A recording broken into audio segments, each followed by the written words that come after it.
All right, here's part two. So here's another one that is a step function, right? Where you have two different things.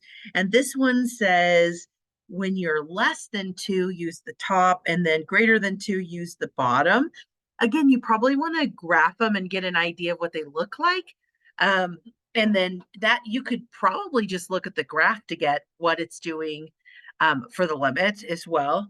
So maybe we'll do that real fast. I'm going to split my screen and pop up, and there's our last one. Let me go ahead and put in the new one. So the new one is 5x minus 6, and the second one was 2x plus 4 equals y. Um, oops, missed x. I was like, that doesn't look right. Move that over. But then we're looking at from 0 to, or just at 2, excuse me. So I can see at the 2, you can see the 2 value for green is right in here, right? And then the 2 value for purple is up here. Let's get it to, there we go. So at 2, there's 2 spots, right? But only one of them is got the equal, so it's less than or equal to, so that's the top one um, that we put in the function. So the green one is the one at the equal.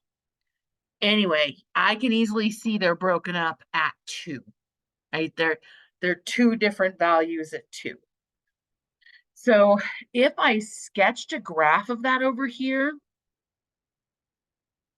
somebody help. Here's our x, here's our y, right? And at the value 2, 1, 2, and they cross at, so 1 is crossing, I did not go up high enough here. 1's crossing at 1, 2, 3, 4. So one line is kind of going from here. So I'm gonna eyeball it, and then it stops, and it is less than or equal to, right? Oops, let me double check. Negative 5x, that ones are less than, and that one's green. So was suddenly thinking I wrote it wrong. And then we turn to purple after 2. So purple after 2. So that starts at about 8. So 4, 5, 6, 7, 8. And you cannot be equal there. And then it kind of goes like this.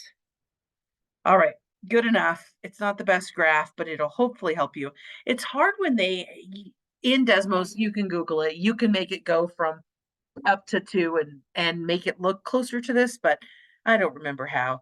So here's where we're at. So we can see that break at 2 because we're at one function is different than the other.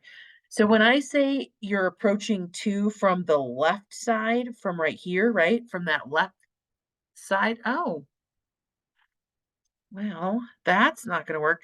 But when we look at that left side, we can see that it is going to 4 from that left side from the negative, and then it's going to 8 from the other one. You could do a chart as I log back in. You could do a chart on that also, like we did with the other one.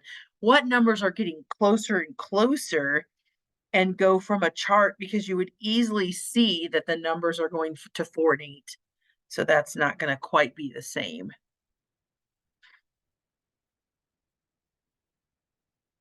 Okay, it didn't like me. So we can see for this one, it is headed to about 4, and this one's headed to about 8.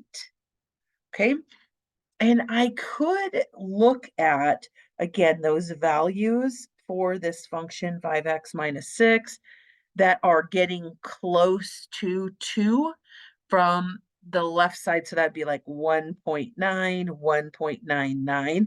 Put those into the function. You should be getting closer and closer to 4. So that's the one way, right?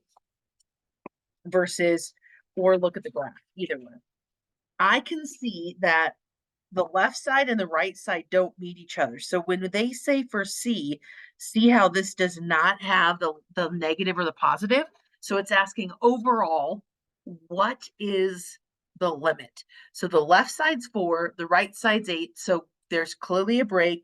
So this does not exist, or I think they like to use does not exist, and they use DNE. Think about it, does not exist.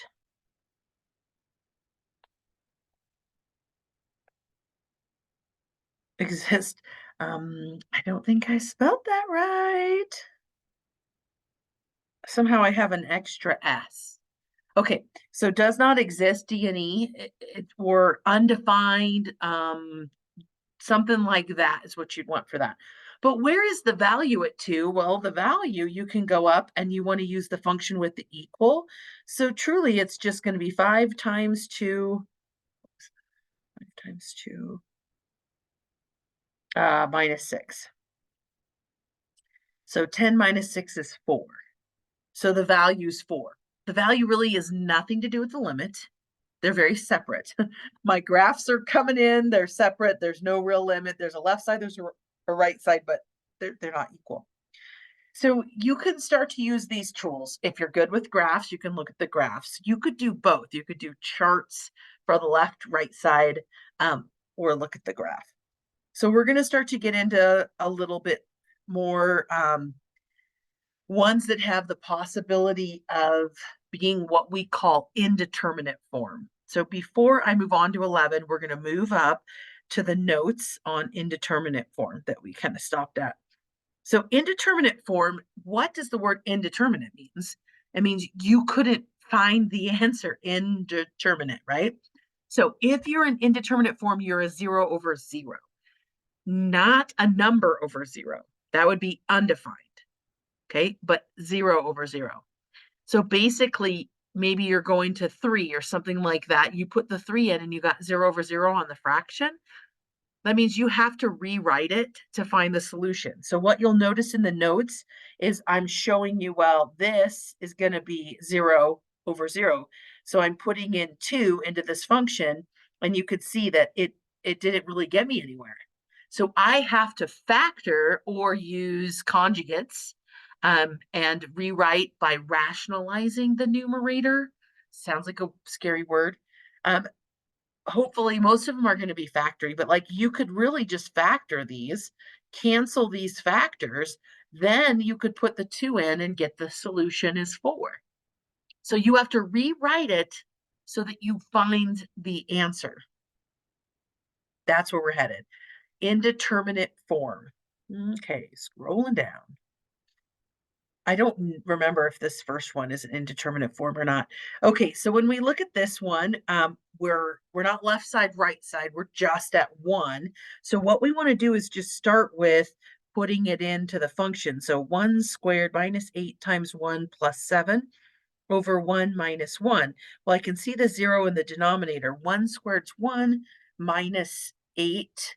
1 minus 8 is -7 plus 7. I do get 0 over 0 for that one. Okay, so this is indeterminate form. And all that really means is you ain't done and you didn't get anywhere. I like that I use the word ain't. It used to tell us what ain't a word. Okay, so we have to factor if possible. This one we can factor. What does the top factor into? Well, the factors of 7 that make 8, right, would have to be 7 times 1, the only factors. And they both need to be negative for it to multiply to a positive and add to a negative. So really, it's going to be x minus 7 and x minus 1. The bottom is still x minus 1. Two of them better match, and they do. So we can still now take the limit as x approaches 1 of just the x minus 7, which means we just do 1 minus 7 or -6. So the limit as it approaches 1 is -6.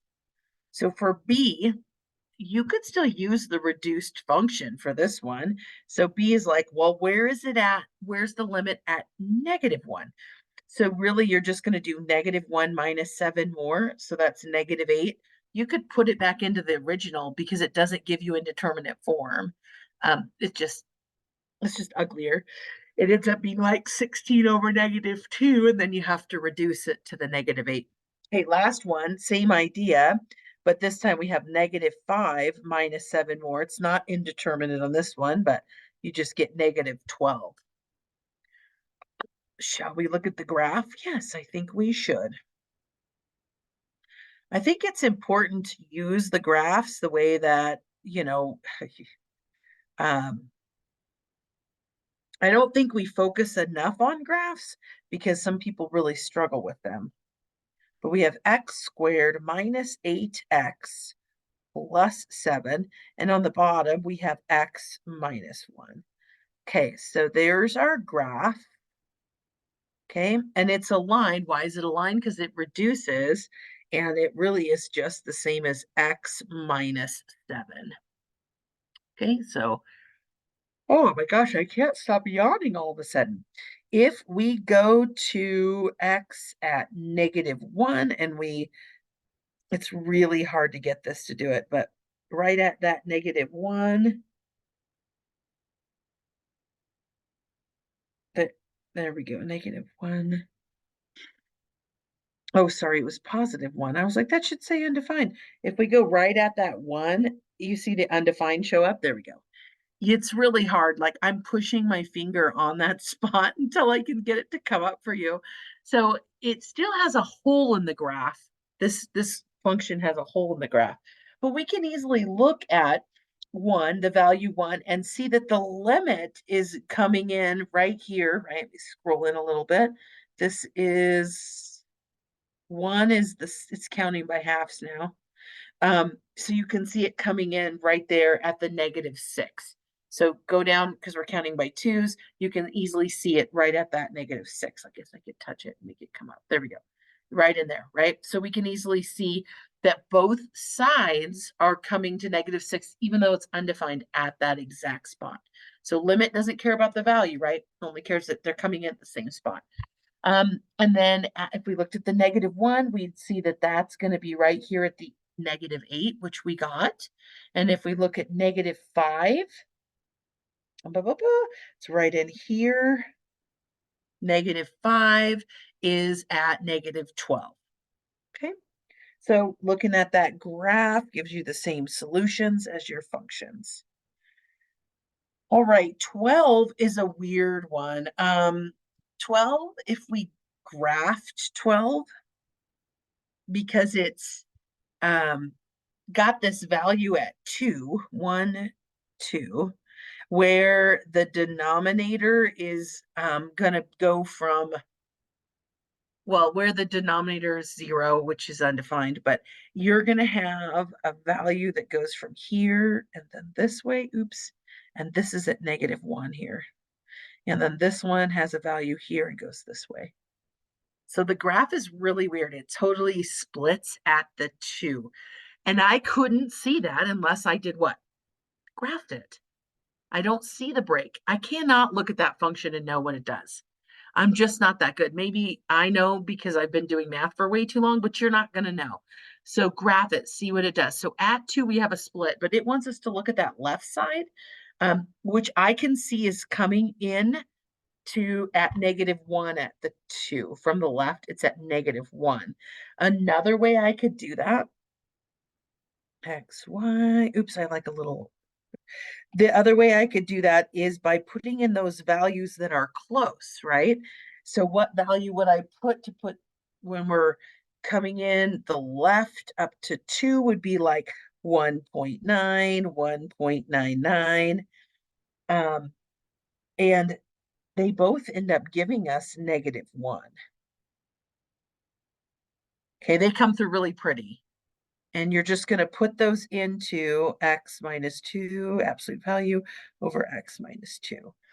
So they come through really pretty, and you can see that. If we look at the right side, then you're going to look at just a little bit above 2.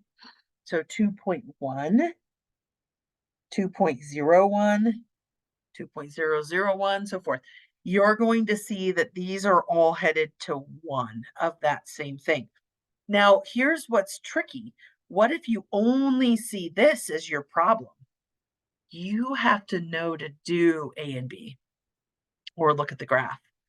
I guarantee I put a problem like this on the exam and you need to know how to start. You can't just put the value in because you get 0/0, which I didn't even show. If I put in, because it asks the left and right side, if I just start here, right, I would just be like, put the 2 in. That's what I do. If I put the 2 in, I would see 2 minus 2 absolute value over 2 minus 2. Well, that's still 0/0. So indeterminate form is where we're at. So it is already leading you to the right answer by saying do the left and right side. Now, do the left and right side go to the same number? No, so it does not exist.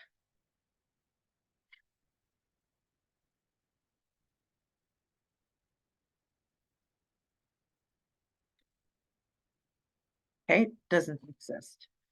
So however you want to think that through, that one's just not going to work. Okay, left and right side didn't work. But it still was an indeterminate form if I didn't see A and B on there. Okay, so just a couple more problems. These are all still looking at that indeterminate form. So for 13, if I look at this, if I put in the 9, I'm going to have 81 minus, what's 5 times 9?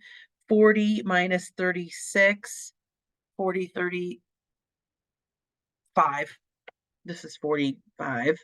I was like, that doesn't work. 81 minus 45 minus 36 does work out to 0. Okay. So that's going to equal 0 on the top. And on the bottom, we can easily see it's 0. So this is indeterminate form. So we're going to factor, then put the 9 in. So if we factor the top, factors of negative 36. So 6 times 6 isn't going to make a negative 5. 12 times 3 doesn't make 5. 4. I was like 4 times 9. Those subtract to 5. I would like the 9 to be negative so that the middle's negative. So I get x minus 9, x plus 4. I mean, really, I could have looked at what the denominator had and said, well, it better factor with an x minus 9 in it. But so that does work. Those cancel. So truly, we're looking at the limit as x approaches 9 of just x plus 4, the reduced version. So 9 plus 4 is going to be our solution. So I get 13. Okay, so 9 plus the 4 is going to give me 13. Sweet. So if it's 0/0, you can look at the left side, you can look at the right side. That's still acceptable, but really it's just better to factor. Okay. The problem is with this one, could you can you factor that? No. Can you cancel an x minus 2 in an absolute value with an x minus 2? No, because you're not considering the negative. Now, if you're really thoughtful on that, you could, but trust me, it's not that easy. Well, because you would have to have the negative and the positive of the top. So that's where you could get the 1 and the negative 1, which is obviously different solutions. Okay, so 14, I'm going to skip. 14, you just factor again. Okay, so still in that form, we always just start, put the value in. If you get a number, we're done. If you get 0/0, you're not done. But look at 15. So this is still a 0/0 or indeterminate form. I can't factor that.